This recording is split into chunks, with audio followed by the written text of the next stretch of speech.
I am Kelsey Schmitz, and I work for the University of Washington at the School Mental Health Assessment Research and Training Center, or SMART Center, as the School Mental Health Director for the Northwest Mental Health Technology Transfer Center.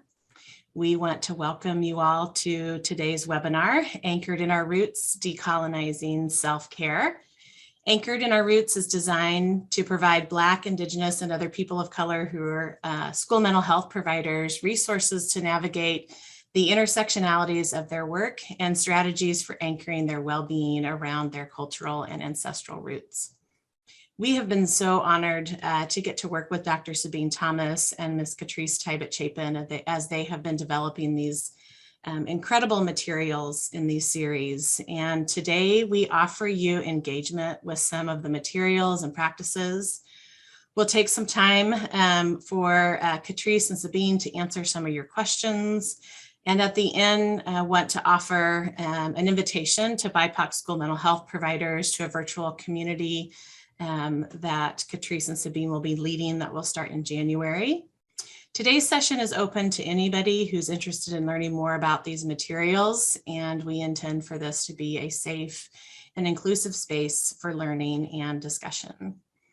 As I mentioned, we'll continue to share links in the chat throughout the session, but want to call your attention to these two main pages where you will find today's materials, but also the recorded conversations and the workbooks that our authors have put together. So these will be two really good resources for you as you engage with these materials. Our session is being recorded today, and in a couple of weeks, we'll have it posted. We will send out the notification of the recording to anybody that is on our mailing list.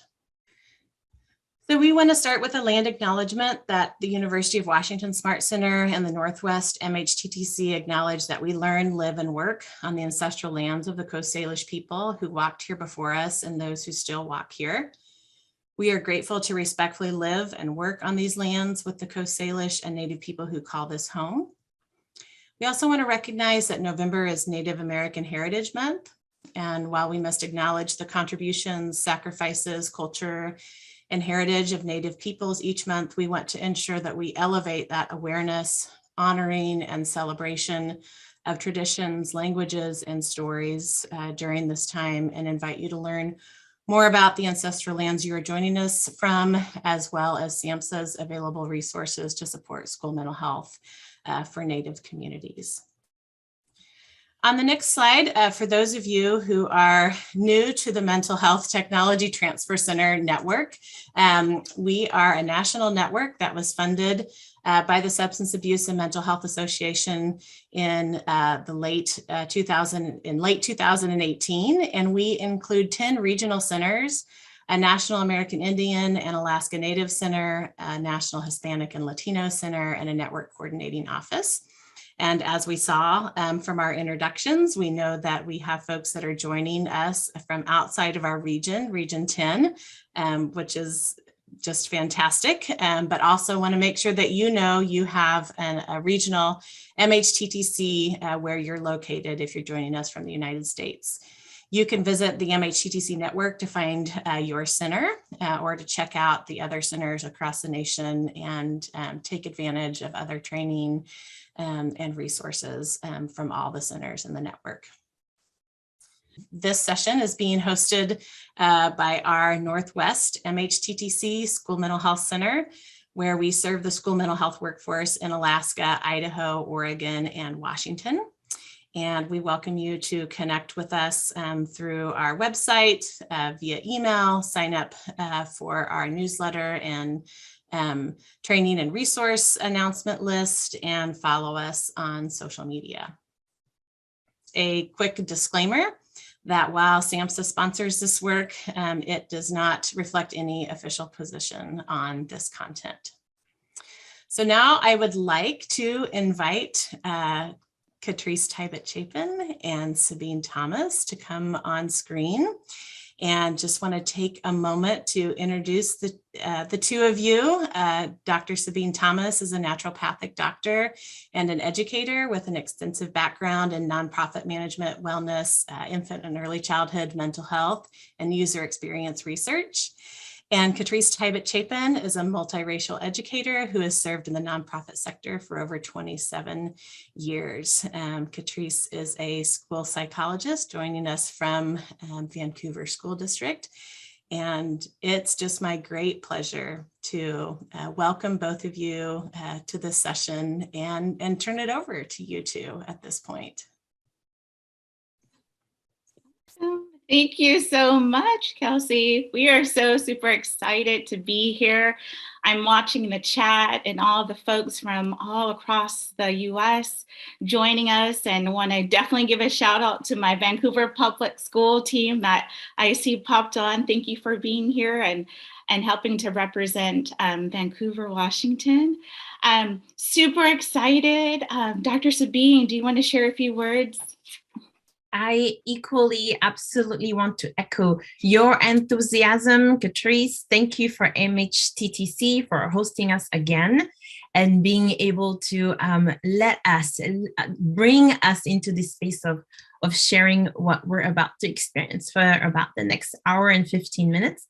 And always delighted to be in your presence, Catrice. And thank you everyone for joining us.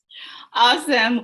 Dr. Thomas and I really want this to be a conversation, and it's unique because we'll be having a conversation via chat, via the Q&A, but we want you to feel like this is a space, if you're here, that you're going to feel grounded and you're going to be a part of. I want to take a few minutes just to talk about this space. We want to make sure that you know that this is a safe space. It's a healing place. It's an opportunity to be curious, to explore, and to wonder. And Dr. Thomas and I really want you to know that you've gifted yourself this time. And in the world of education, time is of essence. It's this sense of urgency. We have to get things done. We have to check off these boxes. We have to submit reports. But you're giving yourself time to reflect today. Time to heal, time to be a part of a community that understands what you're going through as mental health professionals. So we're just very grateful and honored that you're taking your time today to be a part of this community. I also wanted to say that in this sacred space, we heal together. I love this book by Resmaa Menakem, My Grandmother's Hands. And he says, collective trauma experience needs to heal with collective healing. And so it's a beautiful book, and I'll be referencing this throughout the training today. But we need to heal together because as a community, that's how we get better. I also want you to know within this training, you might feel discomfort, sense of affirmation. Yes, I've experienced this in my life. You might experience tears, joy, confusion. I want you to know whatever you're feeling, that's energy that's within your body. And that's energy that we want you to allow yourself to release. So a lot of times we're able to name emotions, name our feelings. But what we also need to realize is when you're able to name and experience what you're doing, you're letting go of this energy in your body that's been bottled up for a while. So please release that energy.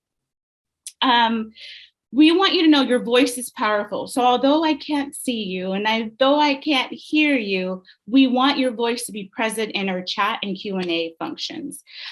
We want you to be able to present resources that you think are relevant to our community. So please use your voice via typing for us. We want you to also know that confidentiality exists. I'll be sharing some clips of my experiences working at the high school setting in Vancouver Public Schools. I don't disclose names, but I disclose experiences. This is a confidential space. And so in the chat function, please feel free to share some of your experiences as you're listening to the content, as you're reviewing the videos. And just know it stays here. Of course, there's this disclaimer that if something seems unsafe within your environment and our team feels like we need to follow up with you to make sure you're safe, we want to do that. So just know we've got your back in that way.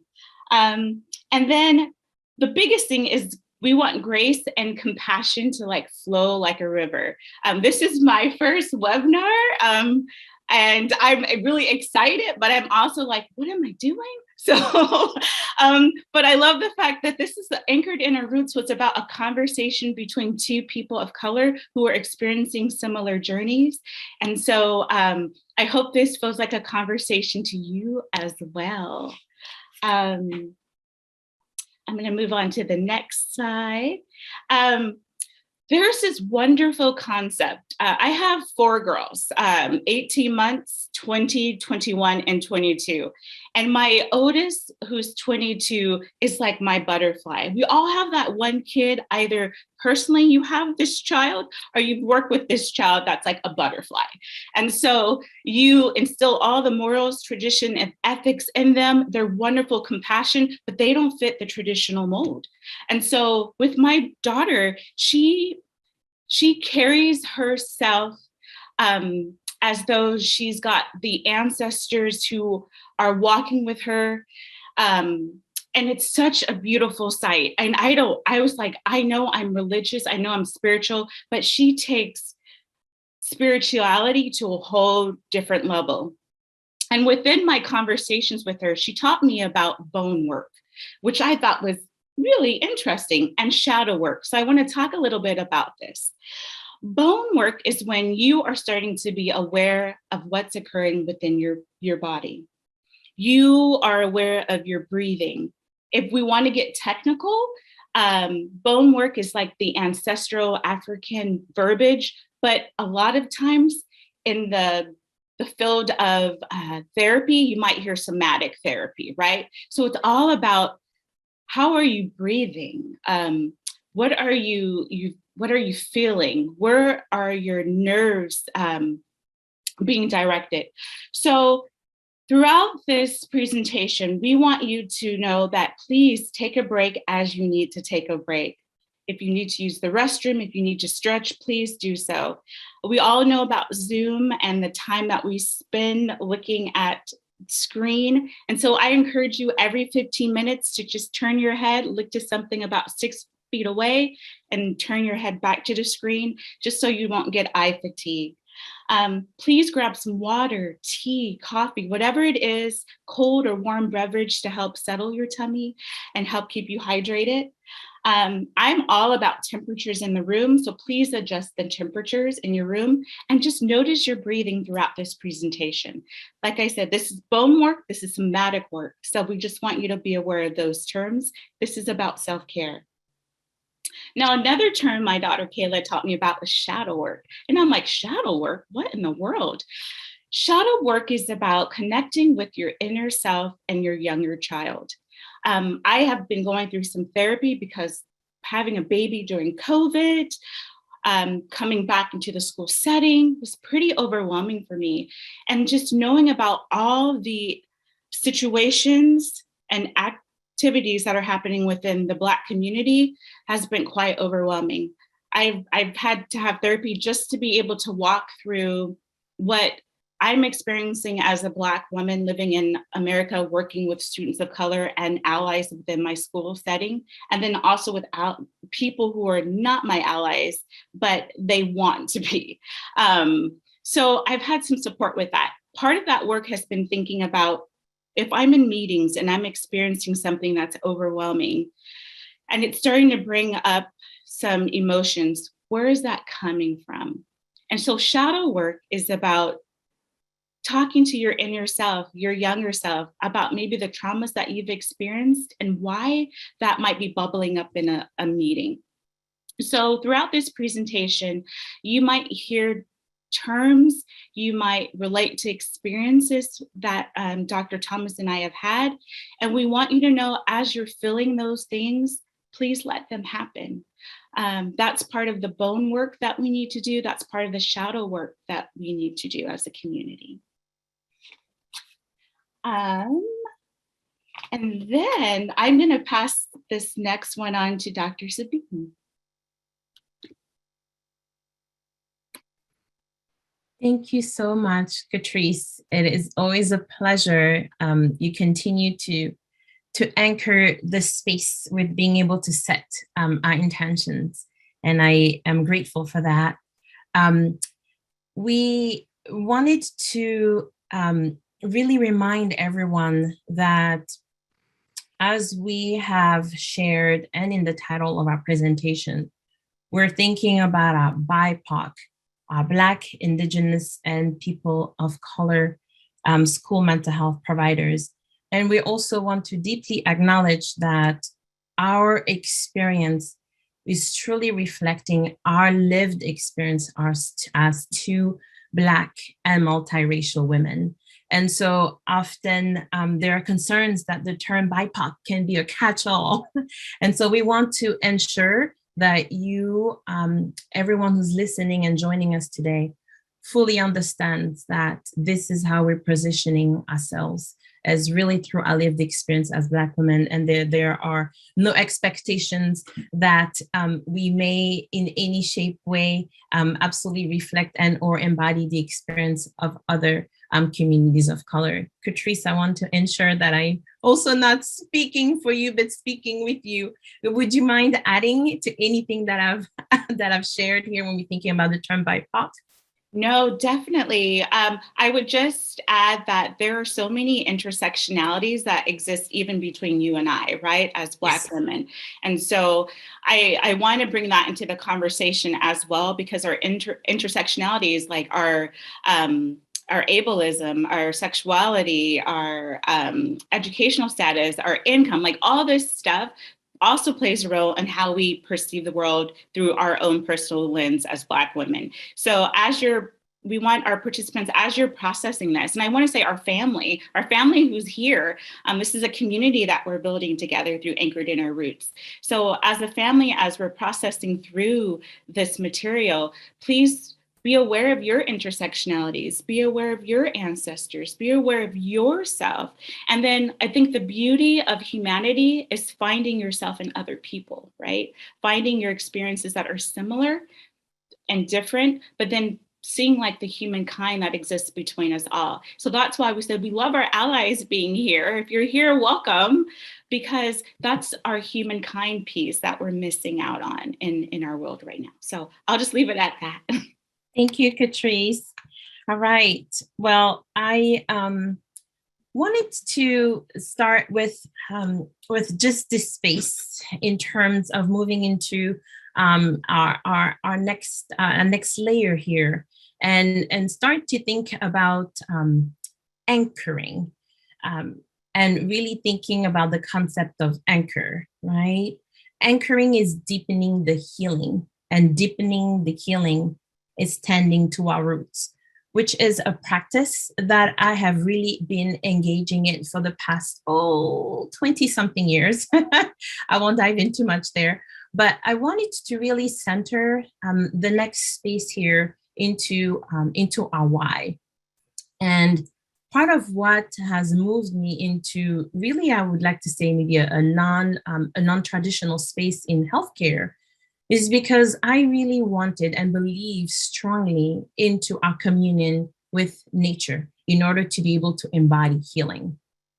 And part of our theme when we're thinking about anchoring our roots is thinking simultaneously around our journey in terms of visceral healing, physical healing, but also aligning ourselves with the memories that are often brought up, particularly when we're thinking about our indigenous roots, and really defining indigenous as a people of and inheritors and practitioners of unique cultures and ways of being able to relate to people, as Catrice shared, and to the environment. It is incredibly unique when we're thinking about indigenous communities across the world to know that there's consistently communion with nature. And as such, our communities have retained social, cultural, economic, and political characteristics that are very distinct from quote unquote dominant societies or cultures in which we really continue to live and thrive. That is part of our roots, is to continue to thrive in spite of. I am calling upon a very specific plant, and the plant is called vetiver. The Latin name for some of our connoisseurs here on the call is Crystopongon zizanoides, And so vetiver, I don't expect you to repeat, but vetiver is indigenous to East Asia and other parts of the world. And as such, it has traveled. Quite a while back, it was uprooted some part of East Asia and traveled throughout the African continent as well as the Caribbean. So what you're looking at there is a field of a vetiver, which in of itself is known as a fairly tall grass. In some areas of the world, it may be known as just weeds. It just grows. But I really want to center us around the very sophisticated simplicity of this herb and how I really align myself with being able to illustrate the parallel and the communion that exists between healing, health, and the nature, and how it really continues to fascinate. And so, as I've mentioned to you, this particular plant was propagated throughout the Caribbean. And one of the areas it was propagated in is modern as we know it, the island of Quisqueya. And so there are two pictures there when we're thinking about the island of Quisqueya, and today that has Haiti or Haiti on the left side and the Dominican Republic on the right side, was definitely known as having several chieftains, including Maguana, Igwe, Magoa, Marian, and Jaragua. And Quisqueya, in the land of the Tainos, our indigenous ancestors who lived on the island, is known as the mother of all lands. It's known as the mother of all lands. And I am sharing this particular history with you because as this grass was uprooted, and so as many of our ancestors were either kidnapped or uprooted, it was able to lend and grow and grow. This grass can grow as tall as 5 feet. And it used in many countries, as I've shared, throughout the African continent, the Caribbean, and Asia, more particularly India, to prevent erosion because of its anchoring roots. It spreads fairly easily, and I attribute this to health. It is a healthy plant and grows in clumps, and I often associate clumps with community. Its intelligent network of roots can grow as profoundly deep as 4 to 7 feet. The roots are frost and wildfire resistant and can survive deep water flow. Hence, one of the reasons why it's often used to prevent erosion. The leaves, and this is another thing about the beautiful power, the healing power of nature. It is that it is holistic. The roots can be used, the leaves can be used. The leaves of vetiver are useful as a byproduct to feed cattle, goats, sheep, and horses. I will speak a bit more on the two, for lack of a better word, products that you can see on the slide here, but I wanted to hone in a little bit so that you can see the sophisticated network of this plant. It is seemingly to the eye incredibly thin, but what a resilient plant. It anchors itself. It is used holistically to prevent erosion. The mulch can be used to increase water filtration. I have learned this by visiting the island, that sometimes the vetiver mulch can also be used in calabashes and where water is placed to be able to really filtrate essentially that water, the water. It can be used to reduce evaporation, thus really protecting soil moisture.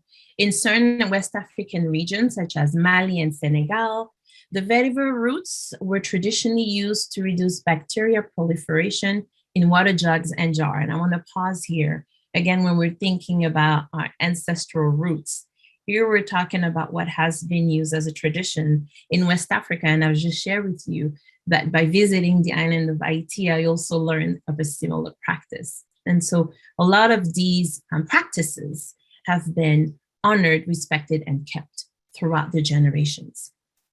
The essential oil has antifungal properties against invasive plant fungi.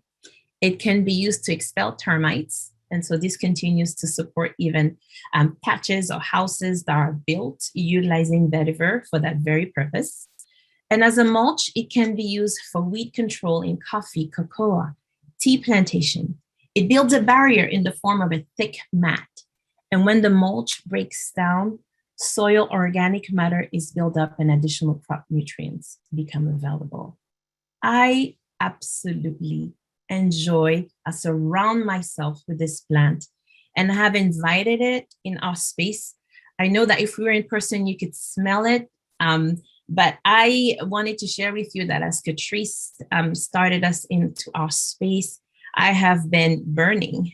I've been burning some of our vetiver roots that I have here, and I have been using the vetiver oil. I bring the root, of course, into our radical space of healing. It absolutely continues to align itself with healing, but also because here is a plant that was completely moved out of its natural habitat and then shared into another incredibly rich terroir. The island of Quisqueya is incredibly rich, as we know this, and it has found its home and has continued to deepen its root. And this is the way I think about ancestral roots when I think about healing and ancestral work and our radical healing.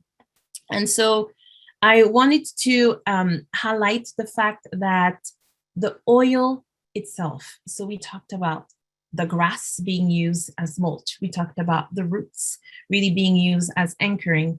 Well, the oil itself that is gathered from the roots energetically has also been shown, research, to have energetically anchoring ways of supporting anyone who is has just gone through a traumatic event, like a car accident, or learned a harsh news. It automatically anchors. And if you think about it, almost like a doctrine of signature, it is creating this anchoring and this root for anyone who just needs to be centered and anchored. I use it also in a space of being able to use it as a sleep aid when I need to be able to transition from a busy day, let go of where my mind is, and being able to jump into this space where I could enjoy my sleep, this God-given sleep that I do need. And so I use vetiver every so often, and wanted to share with you that, interestingly enough, the oil is also used, now hear this out, is also used as a fixative, as an anchoring note across the world for several perfume creators. It is so viscous that it anchors every additional note that's often is being used to create perfumes. And so I think that there are ways in which we can continue to engage with nature the way our ancestors have engaged with nature and find healing the way our ancestors have been able to do it. And this is one way that I often think about radical healing, is stepping away from what may have been marketed as self-care, however we think about it. And Catrice and I discussed this quite a bit extensively in our recording associated with our tools. That you can definitely find on our website. And if anyone can put the link in the Q&A, thank you, so that you can continue to explore a great deal of conversation that Catrice and I have gotten into. But this is what I think of. This is what I think of is really being able to dive into our roots. And so I've come across this radical artist, Danny Pendergrass, and this website, urge.org, and it came across this quote essentially illustrating this painting from Danny. There is no self-care without community care. If you recall the sophisticated root work of a vetiver, it rose in clumps, but also a network, quite elegant at that. it really reminded me of the way we engage with nature, but also how our community relates to nature. And this painting does this so well. We see a mama with a little kiddo. We see someone holding a bullhorn to be able to share messages of liberation. We see children having backpacks and continue to learn, and yet all anchored around nature. So root work is hard work. It is community work. It is anchoring work. Core and root work is really what continues to allow us to grow. It is also work within proximity of plants and nature. And so I wanted to ensure that there was an opportunity to remind us of continuously aligning ourselves and or asking our families around specifically ancestral practices that continue to relate us to nature. Thank you, Catrice. Thank you. I'm definitely going to start to implement vetiver into my practices. I will let you know that 2 weeks ago, I was going to be a part of a meeting that had 18 people. And we know as school psychologists, sometimes at the elementary school level, but very much at the high school level, we'll have these wraparound meetings. And we'll have a team of teachers, administrators, parents, advocates. At the high school level, it was 18 folks I had a meeting with, and was also a student who was part of the, who was coming out of the juvenile justice system and was a part of like Catholic Community Services. And there was literally 18 people in this meeting. I didn't have vetiver with me, but what I did have was sage. And so before I went into the meeting, I like saged myself. And then as I'm driving to work, I'm like smelling myself. I'm like, oh my gosh, are they going to think? So I went to my school nurse and I was just like, do I smell funny? And she was like, no, you smell like incense. I'm like, oh, okay. And then she says, were you saging? I'm like, yeah, because I had to get myself ready for this. And she pulls out from her office like a bottle full of like essence of sage or whatever. And she's like squirting it on me. And I'm like, I felt like, oh my gosh, not only did I love her even more so than I already love her as our school nurse, but I was like, oh my gosh, like there were other, and she's a white lady and she was like, she was woke. She had these grounding practices. I was like, my heart was so happy. But I think when I think back on that happiness piece, it was like, I brought a piece of my like culture. I'm like, I don't know why I'm sensitive, but I brought like a piece of my culture into the school setting. And I had a colleague who had that same piece of and same culture at home. And I'm like, oh my gosh, in our own indirect way, we like became sisters, right? Like we became like nature sisters. And I'm just like, oh my gosh, that was just so beautiful. Was I ready for the meeting? I'm like, as a school psych, you are never really ready for an 18-person meeting. I told someone I felt like the Wild West, but it was still, it was productive. And it was a good conversations, because any wraparound meetings we have, it's about conversations. But boy, I knew I needed to get grounded. I just knew I needed something other than just like breathing. I needed something other than my tea. I needed that sage. And I'm looking at the chat and people are saying, yes, they love it's so beautiful. I love the oil necklace. That would be cool. I need to do that. And then one of the things I thought about just with like roots and herbs is like a lot of times I'm like sensitive to see if people have any allergies or what have you. But if I know that no one has an allergy, I'll use lavender just to kind of soothe myself. It was recommended at one point, like just having lavender, like little cloth and just putting a little bit lavender on that cloth and like carrying it around you or what have you. So Dr. Thomas, with that said, are there other things in addition to sage and vetiver that's like readily accessible that folks can carry along with them if they just need to get that grounding and feel rooted? Yes, absolutely, Catrice. I'm glad you asked. I wanted to share, and I'm so glad you brought up sensitivities. There are some herbs for me that I'm just not responding to, or have just not gotten acquainted to, and or have not gotten exposed to, where I can have that sensitivity. I bring this up because our sense of hearing, and so music, and our sense of smell are probably one of the first one to come and one of the last ones to go. We've seen this several times, either in communities of elders whose memory may start to completely disappear whenever they hear that beat, that rhythm. The body sways, or they have a specific perfume. Their eyes open up as if they're awakening, right? And so whenever I think about any opportunities to anchor ourselves, the two go-to for me are being able to focus on scent. And so I use, of course, vetiver. Lavender is another great one to just get comfortable with and try, either as an incense and or as being able to rub. My son does this. He rubs just the flowers, and of course the oil remains on your fingers. Just be careful not to have it in your eye, it can burn.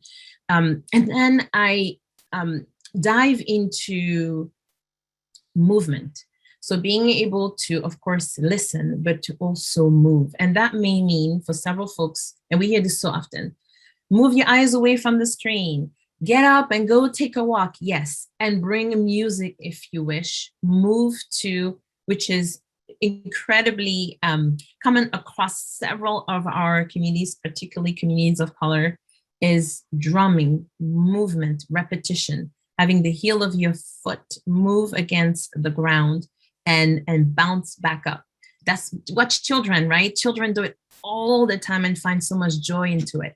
And so being able to almost bring that child back to us and continuously having those strong ancestral roots. The other space is food, Catrice,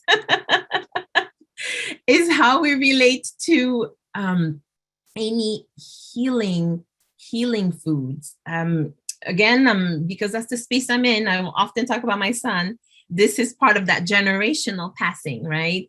That generational sharing of healing practices. We talk about the importance of centering ourselves around having a meal, and or even the meaning of having a meal on the go, what it may means. I know we talk about smoothies and so on and so forth. When we're really thinking about what is it that we are putting in our food, in our body, finding ways to continuously anchor ourselves, even around food.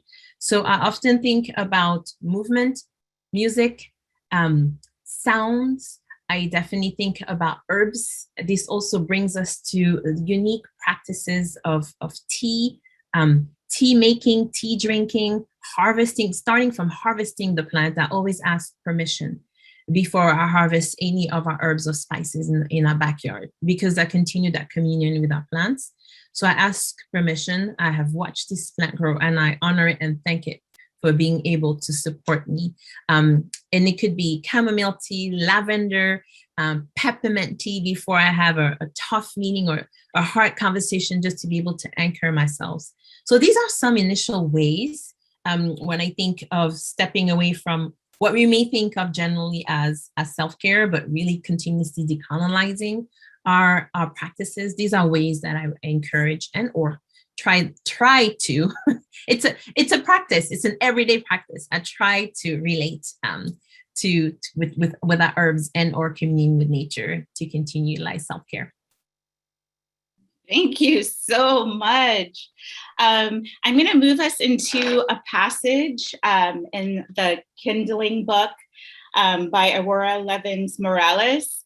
And I like this passage because it touches upon some of the experiences that our families, our students experience as they're trying to receive medical or mental health supports, not only within the school setting, but also within their the medical setting.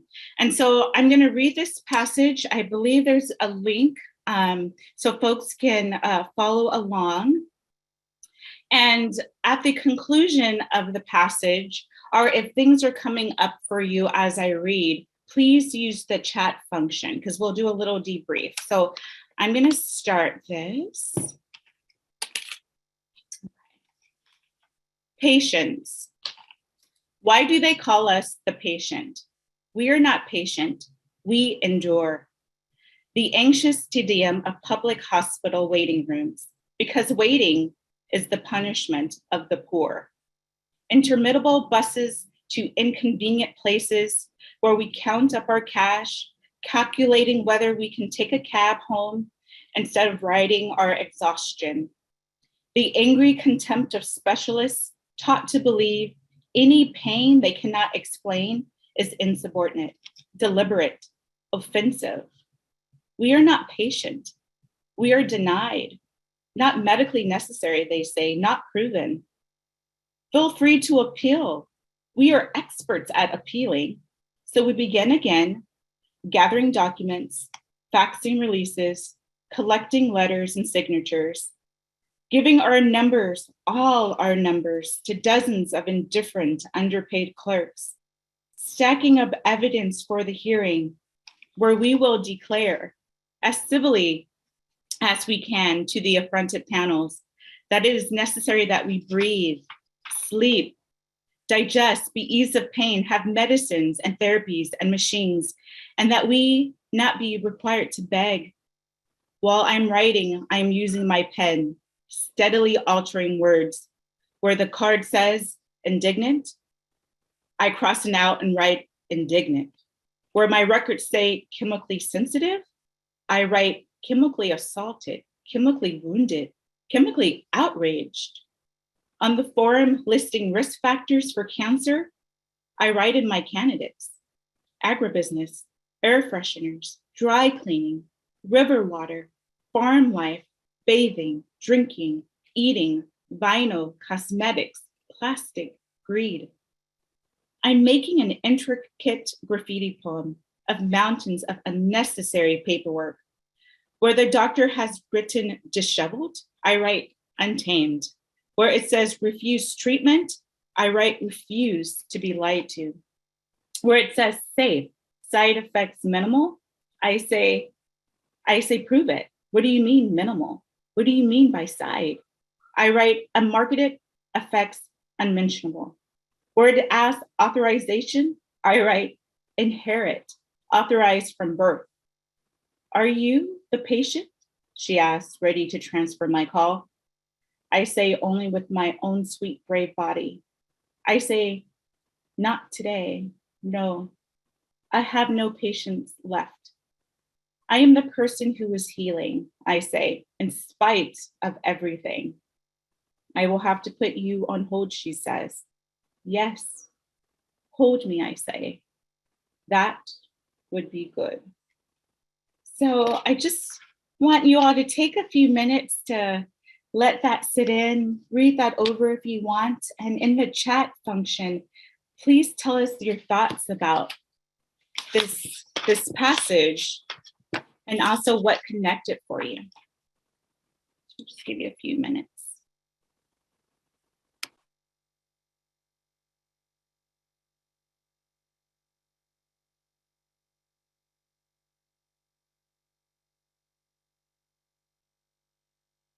Thank you so much for those who are sharing their thoughts and using their voice.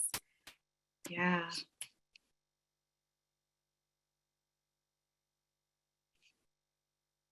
Yeah. I love the note about moving from traditional medicine and medicinal approaches to more homeopathic, natural. Yeah. Love it.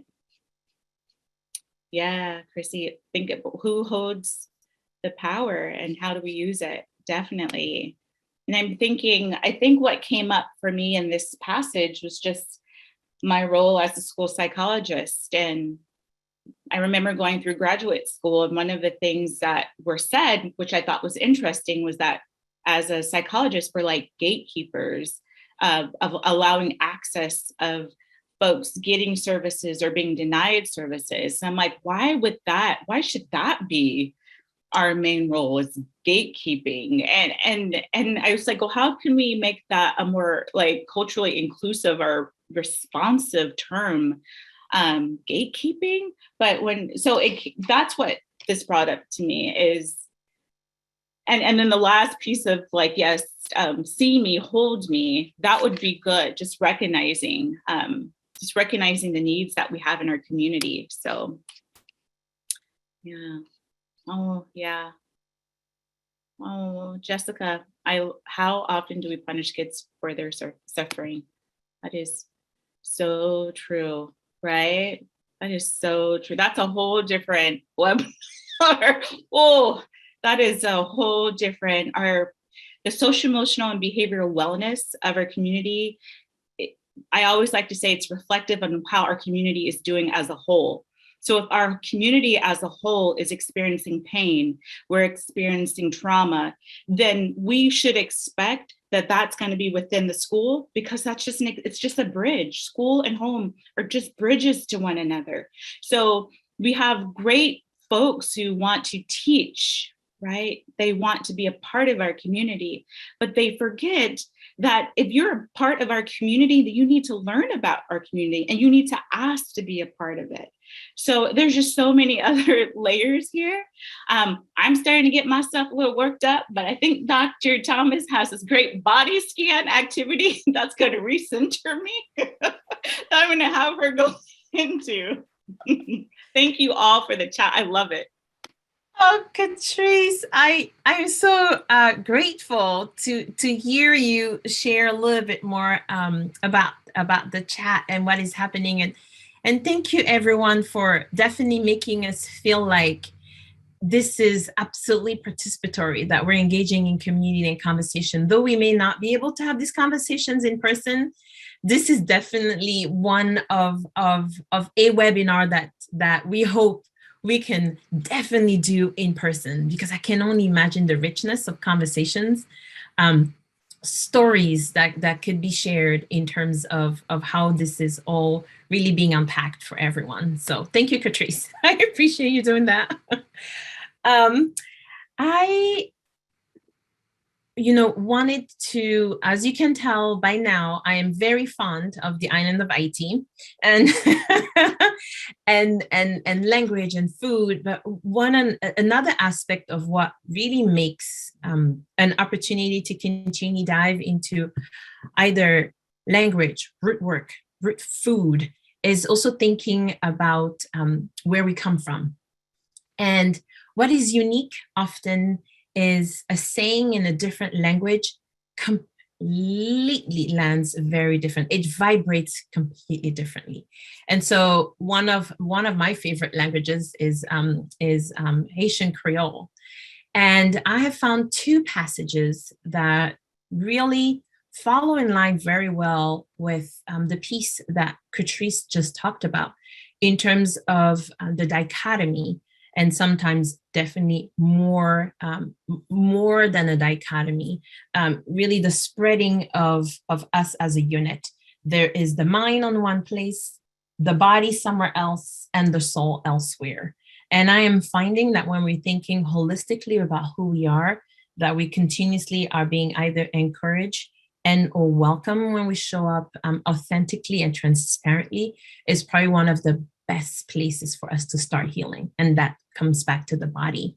And so the two passages that I wanted to share and kind of reflect on is Tambour prêté pas jamais fait bon danse. A borrowed drum never make good dancing. Someone else's experience is never one that I can continuously think of when I think of my own body. It is not an experience that I can borrow, but one that I have to go through myself. Healing is incredibly individual. Healing is incredibly unique.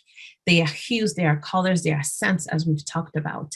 And so continuously thinking about the fact that your healing is going to be very individual, right? The next one is c'est maître corps qui veille corps. It is the owner of the body who looks out for the body. I know that what's been incredibly unique about my training, and I would encourage you, if you are engaging with a healthcare provider, to ask that your experience be trusted, to ask that your feeling and your intuition be trusted. When a patient continues to say, I hurt in a specific part of the body, and the x-ray might not show it, and the blood work might not show it, I trust it and I dig a little deeper. Something is there that it may not necessarily be acknowledged. And this is definitely part of continuously decolonizing self-care, is understanding that your body has this innate power to heal, this innate intuition that I would love for us to continue to listen to. So these are the two proverbs that I thought about, centering really that capacity for us to be our first and most important healers. We live in our body 24 hours a day, 365 days a year. No one else knows your body better than you. You have a headache. Most of the time, you know why, and I'm following your lead. And then continuously adding and finding other tools to support you as you reach your healing. But most of the time, I'm relying on you. This is collaboration and co-working space in supporting you and staying within your power and your body.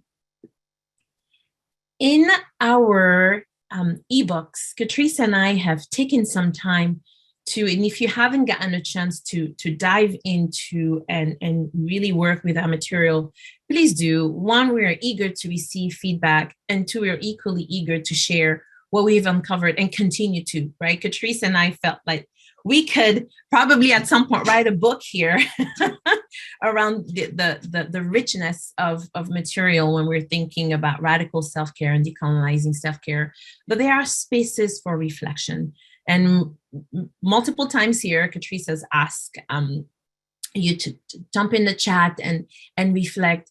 In our ebooks, you will find a similar space. In this particular case, one example that I wanted to share with you is talking a little bit about what are self-care practices that really resonate most with you. This is pages that you can print out and work on. I also find quite a bit of healing in being able to put pen to paper and let our body work through creating words on this paper that we can reflect on. And so find, please, these areas and do as you wish in terms of really finding some space for some good reflection. Shortly, we'll go through a body scan, and I will talk very briefly about ways in which you can, Catrice asked earlier, what are other ways that we can think about in terms of centering ourselves? And I'll address the body scan. Before I do, however, a very simple way today to rethink ways in which we can decolonize our approach to self-care and radical self-care is, I am a strong believer in the powers of the elements, of course, but the healing power of nature is quite, the healing power, of water is quite fascinating to me. We are about 60%, when I say we, our body is made up about 60% of water. It has several functions. My very first sign of dehydration is a headache. When I have a headache, I know, besides maybe having eaten something that may have not settled well with me or smelled something that may have not settled well with me, I know it's water. So that's usually my first go-to. And then I add on my homeopathic remedies and my herbs. And believe it or not, sometime I tag along also some Aleve or ibuprofen. We are definitely taking it all in consideration. But my first go-to is water.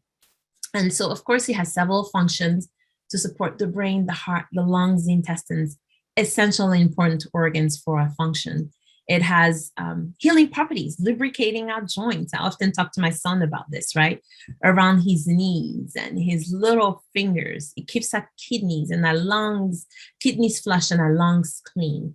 I would, just as a space for you to engage in next time you wash your hands, or if you are able to soak your feet today, thinking a little bit about a contrast. I call them contrast soaps.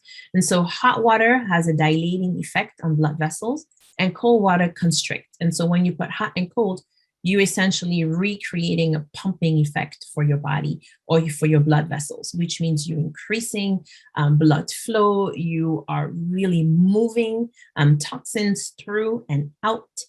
You are making some space for new nutrients to be able to continue to circulate throughout your body. So contrast soaks often will mean you dilate for about 2 to 3 minutes, so warm water, hot or warm, and then cold for 30 seconds to a minute. So about a 3-to-1 ratio. And this is what happens with your feet. So next time you are able to do a contrast soak with your feet, know that you are essentially recreating a little bit of that pumping effect when you're thinking about your body and clearing. When your hands, you can do the same thing with your hands. You can do the same thing with your head. Or when you're in the shower, you can do a full contrast body. And that's a pretty amazing experience. So thinking about the healing power of water, I believe there's an opportunity to think about the healing power of air or breathing and food as well in our ebook. So I just wanted to share with you a snippet of what's in the ebook. And if we are ready, Catrice, I'm curious if anything is coming through the chat to the chat based on what I've just been talking about, what you and I have just most recently engaged in before we move into our body scan. I think we just have active listeners. Excellent. All right. So I just, isn't this picture is just so grounding? Definitely body of water. But when I think of a body scan, I want to acknowledge that there are multiple ways in which the diversity of our participant, including you and I, Catrice, on this call, think about engaging with silence. For many, it may be prayer. It may be meditation. It may be taking a walk. And the body scan, just as it stands, is really an opportunity, and really the ability for us to check in with our body. It can be done before the day begins. It can be done before you engage into a conversation. It can be done before you have to speak to a parent or a child. It can be done before you re-enter back into your household after having had a pretty tough day, or before you leave your house to be able to engage and or get to school or your place of work. It's an opportunity to check in and say, how are you doing? How are you doing? Where am I holding tension? And also an opportunity to say, as I check in with how I'm doing, let me go ahead and take some deep breath and anchor myself so that I can continue to regulate. And so if you wouldn't mind, let's go ahead and engage in a few minutes here. As an example, a body scan can be 2 minutes, as I will do here, or it can literally be a good 30 minutes in terms of engaging with how we anchoring ourselves. And so let's go ahead and get started here. You can either be lying down, and if you are lying down, go ahead and place your hands right around your abdomen or your belly, palm face down on your abdomen. If you are seated, go ahead and uncross your legs if they're crossed. If you have shoes, socks, or if you bare feet, that is fine. Just go ahead and place the sole of your feet close to the ground, parallel to the ground, as close as possible. Relax your knees, your hips, your shoulders. Let the small of your back just sit right against your chair or your sofa, wherever you may be. And take a deep breath. Feel free to keep your eyes open or your eyes closed. I can do either one, particularly with short body scans. Your eyes closed work perfectly. And the next space that I'd like to ask you to focus on are your breaths. Take a deep breath in through your nose and out through your mouth. Another deep breath in through your nose and out through your mouth. As you do this, you may feel your heart rate slowly decreasing. You may wander into your thoughts and continue to gently bring yourself back into your body. And notice your eyebrow relax. And if they're not, ask them to relax. Your nose bridge, your eyelashes, your cheekbone, the muscles in your mouth, your tongue. Let it gently land in your mouth. Relax your jaw muscles. We hold so much tension right around our ears and our jaw. Take a deep breath. In through your nose and out through your mouth. And work your way down right around your neck. If you want to gently circle your head around gently circle and bring it back center. Another deep breath, working your way down around your throat. Powerful area. Tremendous decision maker. And choose peace. Choose your peace today. Take another deep breath and out. Work your way through your shoulders and notice whether or not your shoulders have slowly moved away from your ears. And if they didn't, ask them to. Bring them down and up your chest, make some room for those lungs to expand. Take a deep breath and out through your mouth. Work your way down your lungs to your belly button. And let's think a little bit about a powerful area of transformation. That is the abdomen. We hold the capacity to create life, hold life in that space. We hold the capacity to bring food, create food for nourishment and healing. We hold the capacity for so much spiritual growth right in that space. Take a deep breath in and out, and bring gratitude to that space and recognition. And working our way down slowly towards our thighs, some of the largest muscles of the body that give us the ability to get up, to move, to walk, to dance, to sway.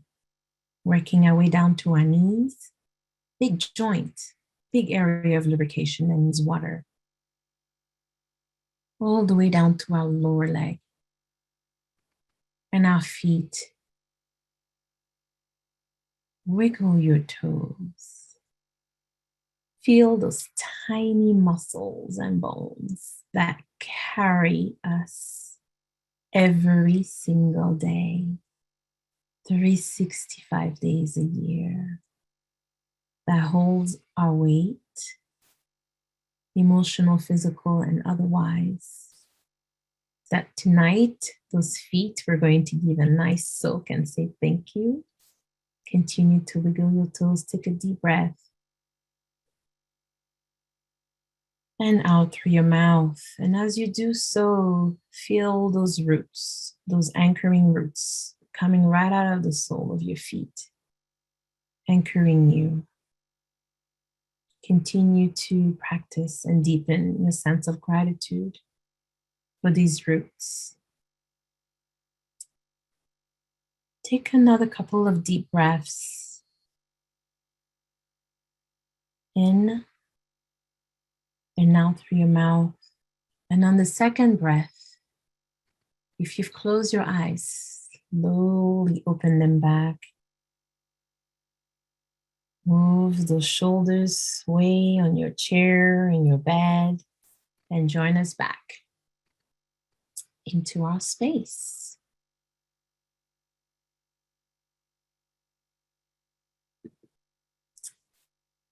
Thank you, Catrice, and thank you, everyone. Thank you. As I was doing the body scan, I did have to get up real quick because I was like, oh, I think I need some tea. So So I ran and I got some tea. And I was like, oh, you're distracting yourself. You're supposed to. But she was like, if you're feeling a headache, you could be hydration. So I was just like, I took it literal. That's how I was rolling just then. But then when I got back and I recentered myself, I did notice that I had some tension in my back that, I was just like, oh, okay. And I felt like it's part of it is just physical because I have an 18-month-old that I have to carry. I love Crystal's like, me too. So there's a couple of people who are like, oh, we got to take care of ourselves real quick. I love it. I wasn't alone in that. But I think part of it was like carrying my 18-month-old. And then sometimes, like if I feel like I'm carrying the weight of just things in the world that I just can't set aside, I feel it's in my, it's like it's on our lunch break. I feel it in my back. So thank you so much for the body scan. I feel like it's once again time that we just gifted ourselves to take care of ourselves. We are getting close to 11:30. So if it's possible, I would love to share just a clip from our first video and our first workbook, because I mentioned earlier when we started about bone work and shadow work and how that's about being reflective. Thank you all I know a lot of folks were here during their lunch break. Thank you for sharing lunchtime with us. But if we could get to the video. So what I'm going to say is that this clip we're going to show, it's about 5 minutes, and it covers really well, like the 5 sections of the workbook within 5 minutes. Now, we definitely want you to see all of the video if you can, and definitely go into the different sections of the workbook. But it's just a nice snapshot of how our educational system impacts us, how we nurture our voice, how we weave culture into our work as BIPOC mental health professionals, a little bit about our fatigue and the need for radical self-love. So we'll just do that clip real quick. And for those who have to leave, we thank you for being a part of our family today. And we'll be sharing some more information at the end about our virtual learning spaces. Thank you, Dr. Thomas. With that said, Catrice, tell us a little bit about what are some of the challenges that are very unique to our BIPOC school mental health providers, certainly around their personal and professional spheres and specific to their mental health and mental wellness. Yeah, well, BIPOC school-based mental health providers have such a unique position. We not only can understand and empathize with the community that we serve, many who are part of a diverse community, linguistically diverse, different ability levels. We understand the complexities that exist within the educational system when trying to serve the diverse population that we interface with. So me personally, within the high school setting, what's very unique at my particular high school is that we are extremely culturally and linguistically diverse. I would say close to 60-70% of the population is considered from a different ethnic and racial background. We have a large percentage of students who speak a second language. And so my role as a school psychologist is to be as comprehensive as possible when I receive referrals about students that are having a difficult time with adjusting to the norms presented within the school setting. And when I interface with staff, administrators and counselors and teachers and others about norms, I have to think as a woman of African and Yemenese descent, what are kind of my cultural norms that I grew up with? And how do those norms interface with the norms that the American educational system says we need to abide by? And so I come across some of the terms that we often use, which is like cultural stitching, which is like we have to be bicultural, right? So we have to understand what our own identity is within our home and our community setting, and then what is that school community norm, and what are those cultural pieces that we would need to learn. So there's a set of unspoken rules which between both settings that is very unique. And to be able to interact with those unspoken rules, you have to code switch. And code switching is being able to recognize that you're in a unique new setting that's going to require a set of rules that maybe you're not used to within your own community, but you need to learn them in order to adjust and be ready. So it's very unique when I come across populations, especially now, that are dealing with a lot of trauma with just the pandemic that's happening right now, how that's impacting our diverse families. When I'm coming across the policing and how that's impacting our community. And at the high school level, I'm dealing with young adults that understand what's happening. So they are so our young adults are so used to like processing trauma within their community in a certain way. When they get into the school setting and they try to process that trauma, they are often ostracized for it, kind of punished for processing their trauma in a certain way. And as a BIPOC provider, I have to go in and I have to do some cultural bridging, because I have to tell folks that we're in a situation where some of our students aren't attending every day, virtually or in person, because not only are they in a unique climate, but they're also experiencing some unique traumas that their brain is trying to process that they haven't had to. So I'm in a position where I'm trying to teach the community, the school community, about like the cultural norms and how different cultures process trauma, while still understanding, oh my gosh, I'm processing this trauma too, along with them. So we're kind of in this unique, I don't know a better way of saying it, but kind of mixing of cultural norms. Does that kind of make sense?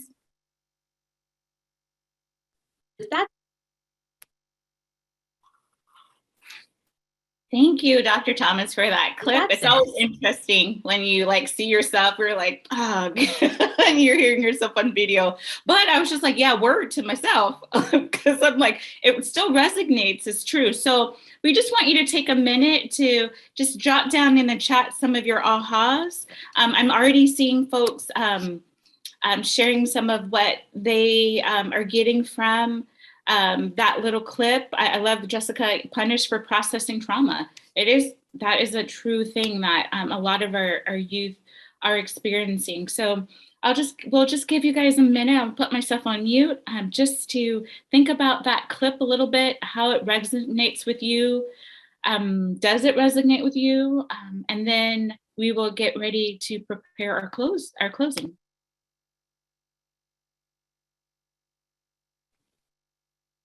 Dr. Thomas, would you like to do the final 2 slides before we? Yes, that sounds great.